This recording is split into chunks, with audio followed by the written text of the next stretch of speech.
Welcome back to Mady English Practice. I'm Mady. And I'm Jules. Today we are looking at two words that share a common theme. They are both about trying to make someone do something. Ooh, I like that theme. What are the words today? They are insist and urge.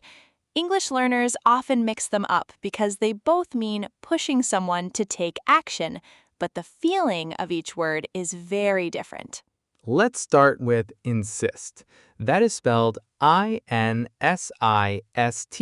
It is a verb. Exactly. To insist means to demand something forcefully, not accepting no as an answer. A good rule of thumb is, if you insist, you are making a hard rule.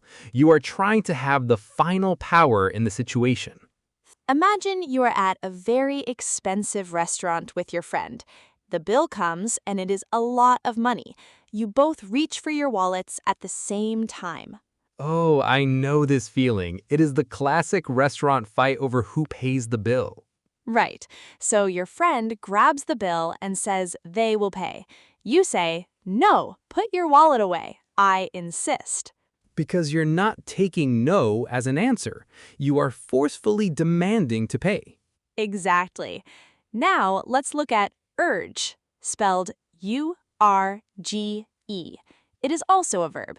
To urge means to strongly advise or encourage someone to do something.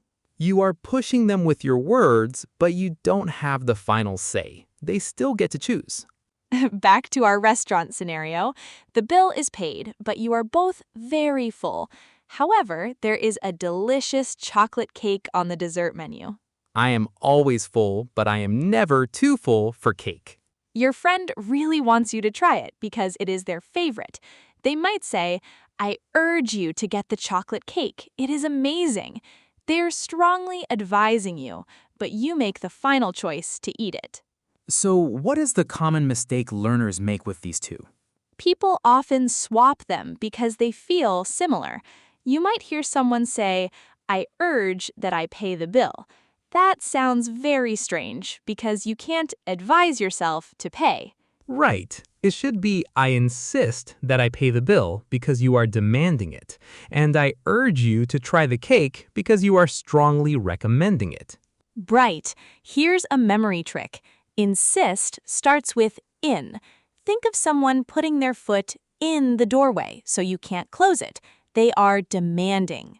And urge sounds like urgent. You are giving urgent, important advice, but they still have to walk through the door themselves.